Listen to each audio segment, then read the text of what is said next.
최강욱 의원 설친 암컷이라는 여성 비하 발언, 비상 징계를 내리긴 했는데 이게 너무 늑장 대응이라는 비판과 징계 수위가 너무 낮은 것 아니냐라는 비판이 있는데요. 그동안 있었던 민주당의 논란보다 훨씬 매우 빠른 속도로 신속하게 징계를 했다라고 생각을 해요. 비상 징계는 맞다. 네, 전 잘했다고 생각하고. 아직도 사과 안 하셨죠? 그러니까요. 왜 안 할까요? 잘못했다고 생각 안 하는 거죠. 끈 떨어진 사람을 6개월 당원권 정지하는 그러니까요. 거는 당비 6개월 동안만 내지 말고 그냥 가만히 좀 계세요. 저는 이렇게 느껴지거든요. 그 당비 안 내는 게 무슨 의미가 있어요. 네.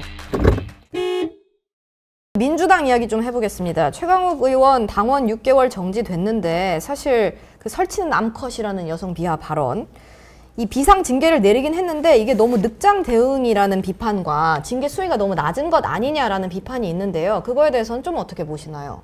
근데 저는 이거는 그동안 있었던 민주당의 이제 최근 논란보다 네. 훨씬 매우 빠른 속도로 신속하게 오. 징계를 했다라고 생각을 해요. 비상 징계는 맞다. 네, 전 잘했다고 생각하고 비상징계라는 게 뭐냐면 이제 윤리위라는 절차를 건너뛰고 이제 지도부가 결단해서 특정인한테 징계를 주는 거예요. 그러니까 그만큼 되게 좀 최후의 조치라고 할 수가 있는 거죠. 왜냐면 윤리위를 거치지 않았을 때 갖게 된 정치적 그 절차적 부담이 있기 때문에.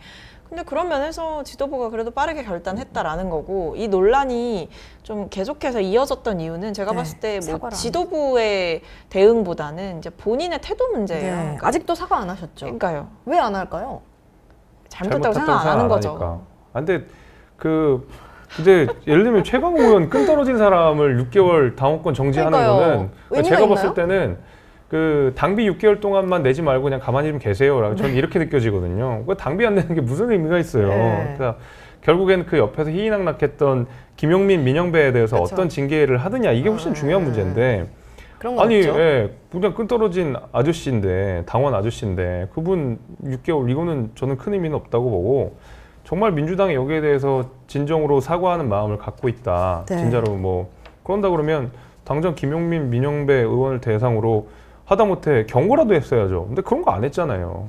근데 그래서 저는 저 진심이라고 생각하지 않습니다. 저도 그 같이 계셨던, 그리고 그 뒤에도 계속해서 뭔가 최강욱 전 의원을 옹호하는 듯한 스탠스를 취하는 의원님들께는 네네. 분명히 이제 당에서도 징계나 뭔가 조치를 좀 취했으면 하는 바람이에요. 왜냐하면 뭐 같이 동석했다는 이유만으로 징계를 줄 수 없는 거 아니냐라는 뭐 얘기도 저는 뭐 일리는 있다라고 생각을 네, 하지만 하지만 약간 같이 웃고 그렇죠. 같이 웃는 건 또 다른 문제고, 예. 웃음을 넘어서서 그 뒤에 이게 논란이 됐을 때 본인이 사과를 안 한다고 한다면 옆에 있던 사람들이라도 내가 그때 국회의원으로서 같이 있었지만 말리지 못해서 너무 죄송하다 뭐 이런 식으로라도 죄송하다는 말 한마디는 할 수 있는 네. 거 아니에요? 근데 이렇게 좀 염치 없게 구시면 제가 봤을 때는 이거는 면죄부가 될 수가 없다. 그런 면에서 이분들에 대한 징계도 좀 논의가 됐으면 하는 바람이 예. 크게 있습니다. 저는 약간 민주당이라는 당 이름 자체가 모두를 더불어서 이런 느낌인데 이런 발언이 나왔다고 해서 좀 놀랐던. 그러니까 정신을 못 차리는 거죠. 네.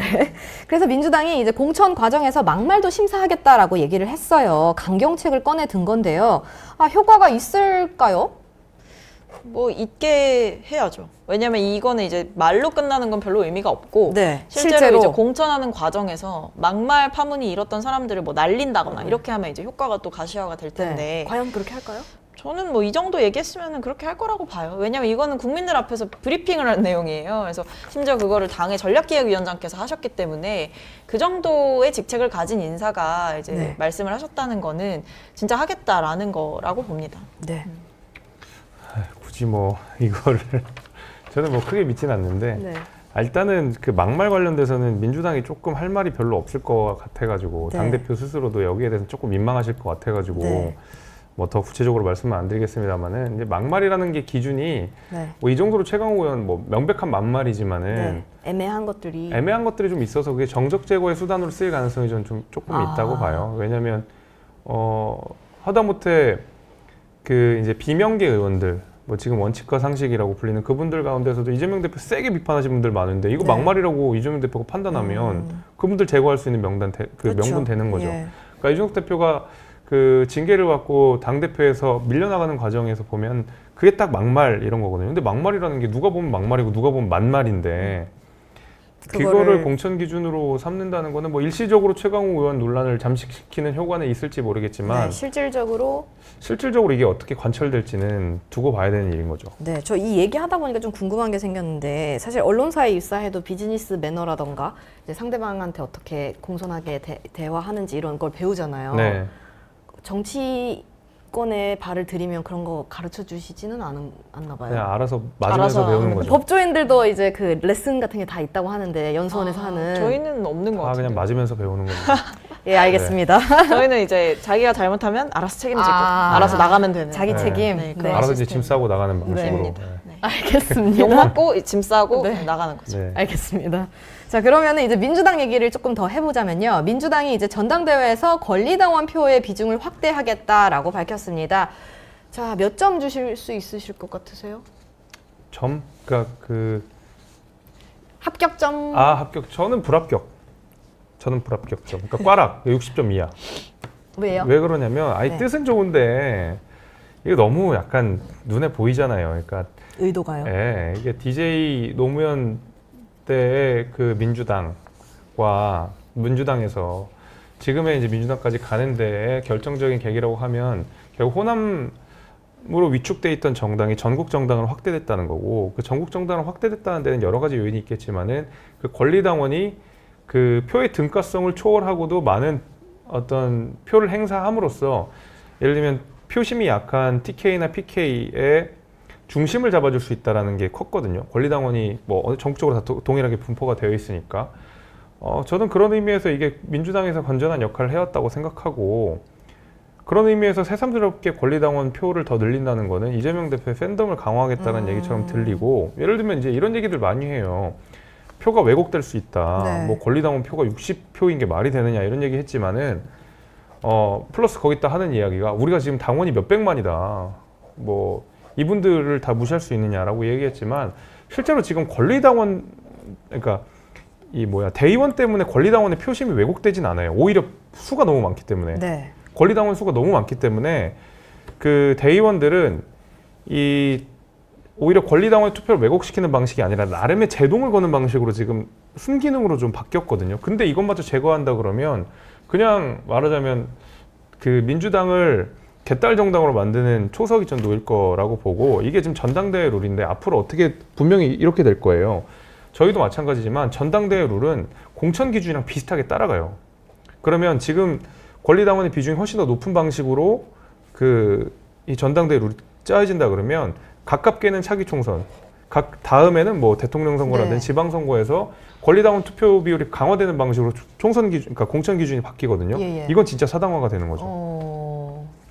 불합격점을 주셨는데 당원으로서 당원이 당원이죠. 네, 예. 당원이 권리당원입니다. 당원으로서. 근데 저는 뭐 이 내용은 크게 문제 삼을 건 없다고 봐요. 왜냐면 원래 이제 표의 등가성 문제는 전당대회 때마다 이제 지적이 됐던 네. 부분이고, 특히 이번에 이재명 대표가 뭐 당선되는 과정에서도 권리당원들로부터 이런 요구가 되게 세게 나왔기 때문에 예. 뭐 언제 해도 할 일이었다 이렇게 생각은 하지만, 저는 이제 아쉬운 게 뭐 내용의 문제가 아니라 결국 시기의 문제인 것 같아요. 만약에 정말 이게 명분이 있고 본인들이 봤을 때 좀 반발을 누르고도 설득할 수 있을 만한 사안이다라고 했으면 굳이 이거를 총선 전에 네. 이거를 했을까? 왜냐하면 이 사안은 그러니까 권리당원 표 비중 확대는 예. 전당대회 룰이에요. 그러니까 전당대회 룰을 총선 전에, 그러니까 다른 걸 지금 되게 많이 해야 되는 시기, 총선과 관련돼서 전략을 짜야 되는 시기에 이걸 건드린다는 네. 거는, 그러니까 나중에 되면 괜히 이제 문제가 커지고 분란이 생기면 또 이제 그 미뤄지게 될까봐 네. 지금 처리했다라는 건데,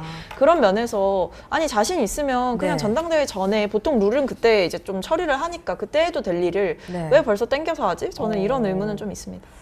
네, 알겠습니다. 두 분 모시고 오늘 많은 이야기 해봤는데요. 두 분 저기 화살표 있잖아요. 저거를 갖고 서로에게 하고 싶은 말도 괜찮고요. 저희 청불 토크 코너의 상징인데요. 공통 질문. 뭐 지시봉을 들고 카메라를 보면서 하셔도 되고, 아니면 서로 카메라를 보면서 하시지만 그 소속 정당이나 아니면 상대 정당이나 아니면 누군가한테 하고 싶은 말씀 한마디씩 하시면 됩니다. 누구부터 하실까요? 박최고부터? 네. 네. 이거를 이렇게 하라고요? 네, 이렇게. 네. 저는 네. 이 새로워서 준비 안 했네. 준비 안 아니 했어. 그게 아니라 너무 새로운 화살표 형식이라 네. 저는 네. 그 얘기를 해보고 싶어요. 지금까지 우리가 다 못나게 경쟁을 했다라고 네. 생각하는데 네. 네, 저는 이번 총선에서는 우리가 한번 기득권 내려놓기 경쟁을 한번 붙어보자, 다 내려놓고 한번 붙어보자 이렇게 말씀을 드리고 싶습니다. 지금 사실 국민의힘에서도 혁신위를 안 받아주는 이유가 결국 기득권들이 안 움직이고 있기 그쵸. 때문이고 예. 저희 역시도 결국에 뭐 용태론이나 이런 게 백날 나와봤자 결국 본인들이 결단하지 않으면 기득권은 움직이지 않는다는 걸 뼈저리게 느끼고 있거든요. 그런 면에서 다음 총선에는 결국 시대가 원하는 시대 정신은 기득권 해체일 것이다. 그런 점에서 그걸로 한번 붙어보고 싶습니다. 네, 여야 모두에게 하는 말이었습니다. 저는 민주당에게 네, 투 민주당. 네, 86 세대 아저씨들 이제 물러나시고 박성민 같은 젊은 세대에게 양보하십시오. 끝. 네, 알겠습니다. 제가 아까 칭찬해드려서 약간 보답해주신 느낌이네요. 네, 아주 감사합니다. 훈훈하네요. 네, 감사합니다. 정치권이 이래야죠. 훈훈하게 서로 도우면서. 저희도 들어가면 근데 엄청 싸울 거예요. 맞는 게 없어가지고. 알겠습니다. 자, 오늘 말씀은 여기까지 듣도록 하겠습니다. 저희 셋의 합 오늘 처음이었는데 어땠다고 생각하세요? 아, 좋았습니다. 앵커 덕분에. 예, 아 감사합니다. 진짜 너무 되게 기계적이지 않아요? 칭찬이? 네. 근데 저도 좋긴 했어요. 네, 아, 감사합니다. 저도 두 분 하고 하니까 패널보다는 앵커께서 제가 잘해주신 것 같아요. 다음에 또 모실 수 있으면 삿대질을. 좋겠네요. 네, 두 분과 함께한 시간 저도 너무 즐거웠고요. 구독자분들께서도 즐거우셨으면 좋겠습니다. 고정해달라는 의견도 있으시네요. 네, 자 그럼 오늘 중립기어 저희가 준비한 순서 여기까지입니다. 목요일에는 권기봉 기자의 중립기어로 인사드리도록 하겠습니다. 함께해주신 여러분 너무 감사하고요. 가기 전에 구독과 좋아요, 알림 설정 한 번씩 부탁드립니다. 시청해주셔서 고맙습니다. 감사합니다.